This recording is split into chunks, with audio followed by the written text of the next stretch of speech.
Hello everyone, myself Vaibhav.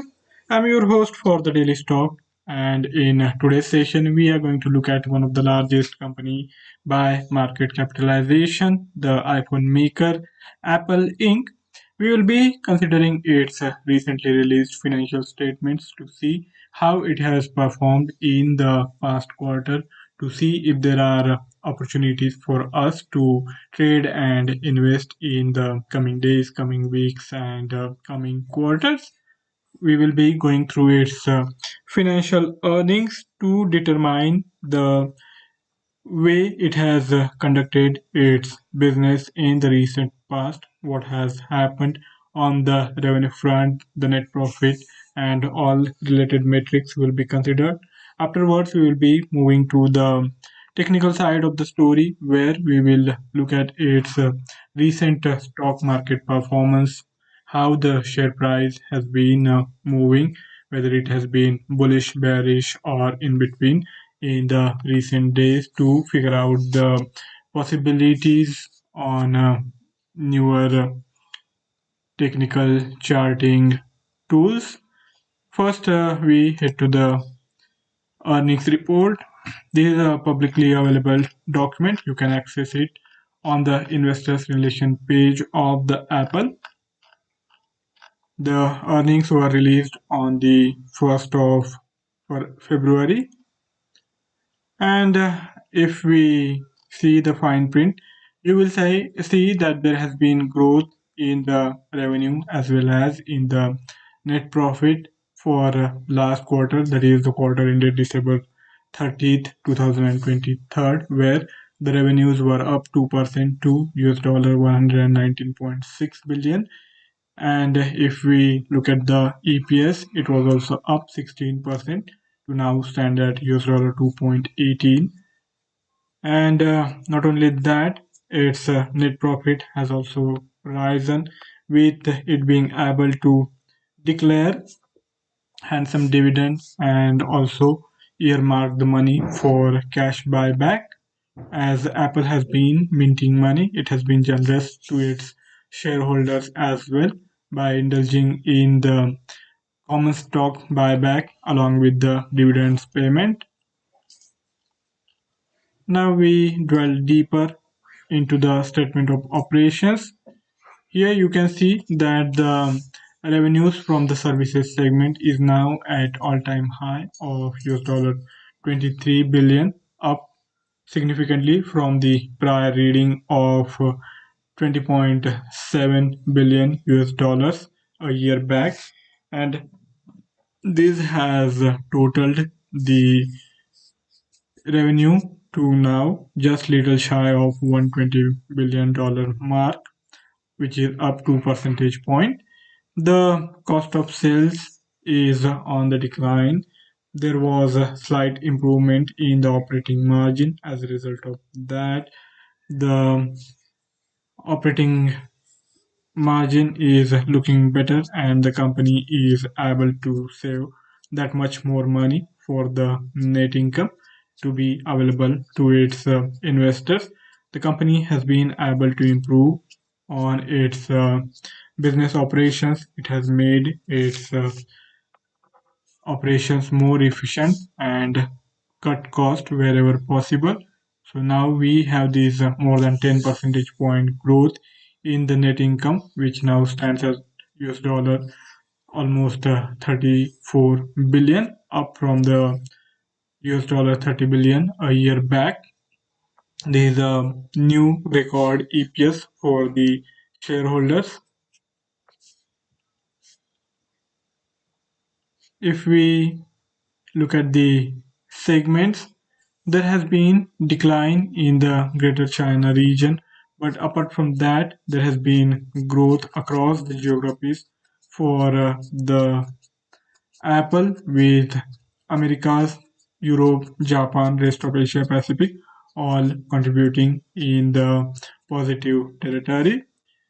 If we go by the category, I think barring the iPad, almost all the segments, no, wearable homes and accessories have also seen decline. There is a strong growth in the iPhone, in the Mac and the services segment, but iPad, wearables, home and accessories are not doing so well. Now coming to its cash flow, how the company has been able to generate and free up its cash.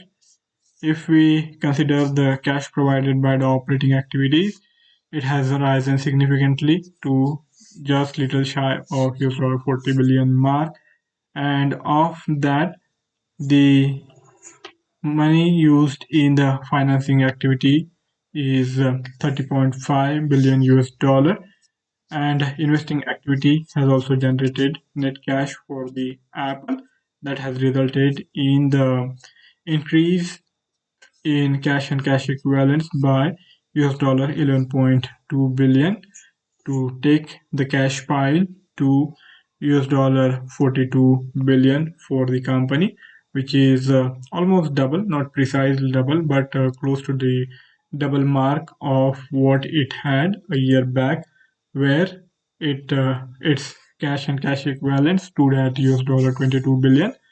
So there is a remarkable cash generation in a single year, and why it should not be, because the Apple is a $3 trillion company in the last couple of weeks.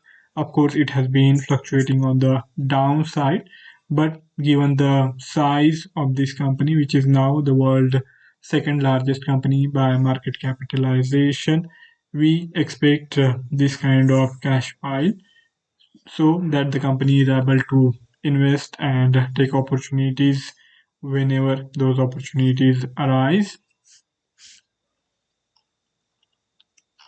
So this is the fundamental story of the company, where not much seems to be going wrong for the Apple, barring some segments and the China. The Apple has been doing well. Maybe the pace of growth can be stronger, but there is not much to fault with.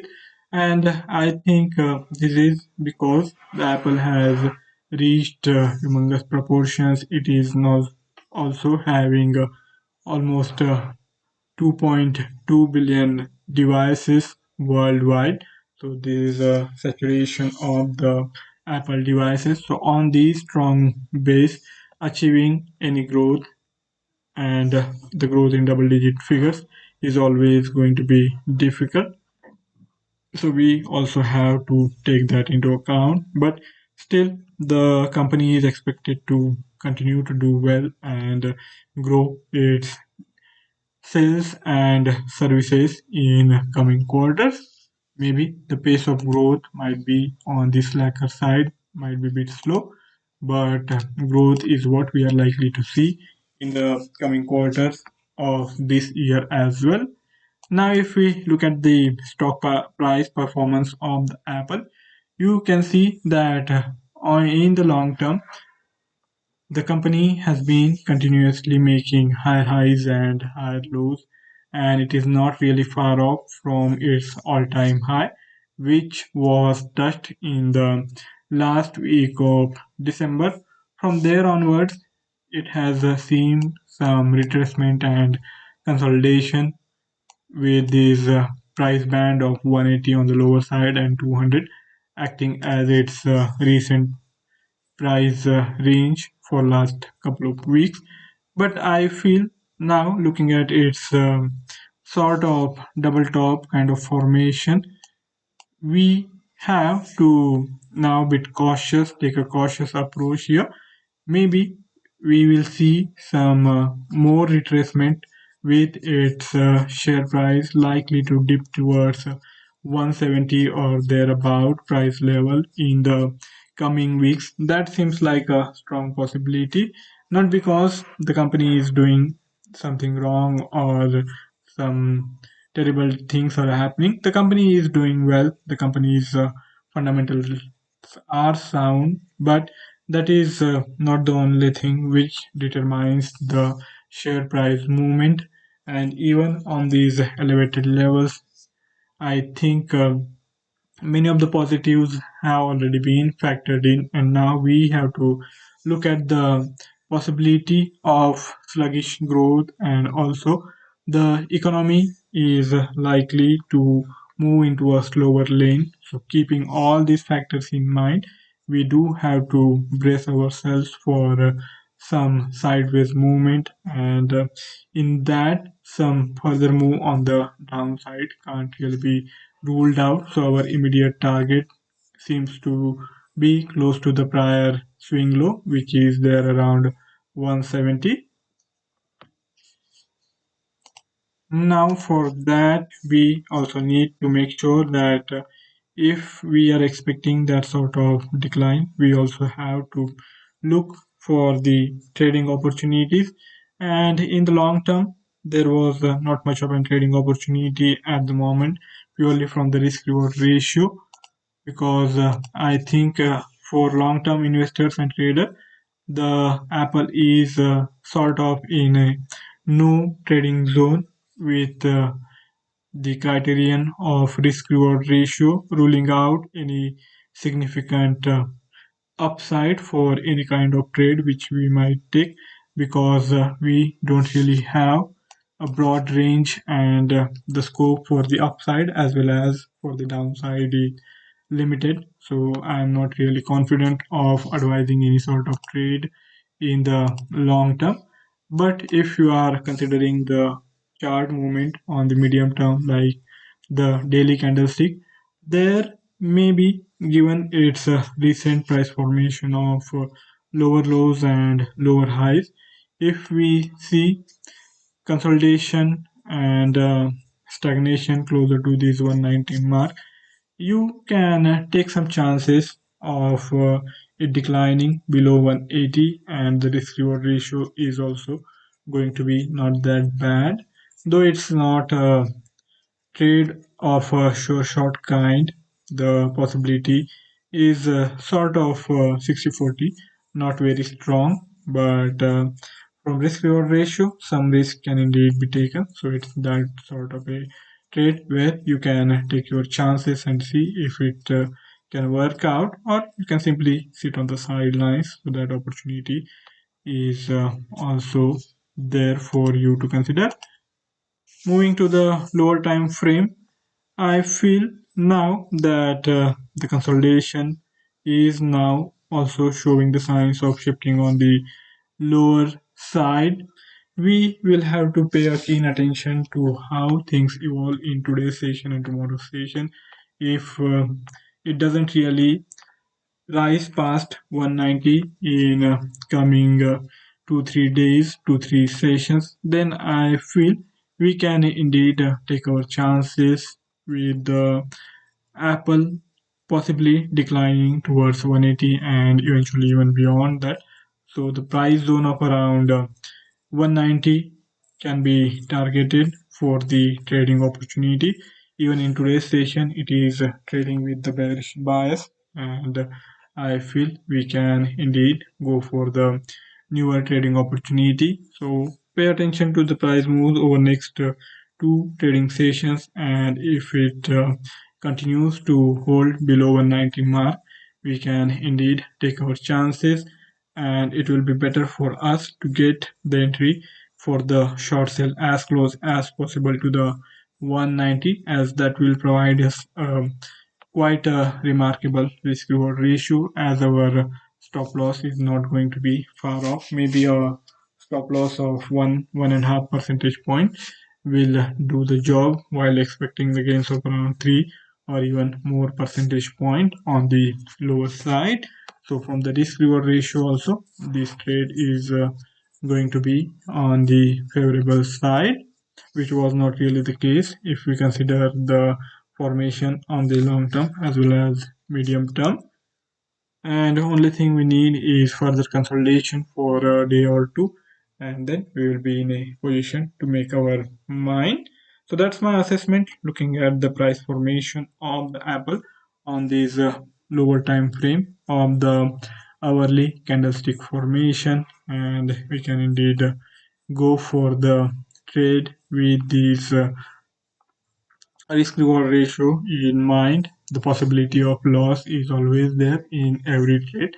The only thing we can do is to look for ways to minimize the losses if it comes to that. And I feel for that we will have to pay attention to the price moves over next day or two, and we will have further clarity on that front. With this, I am now signing off for the day. If you have found this session informative, do write to me in the feedback. You can also subscribe and like the video, subscribe to the channel to have equally informative sessions by me and other hosts of the Dukascopy Academy. Thank you all for joining in. Have a fabulous day ahead. See you next time around. Till then, goodbye.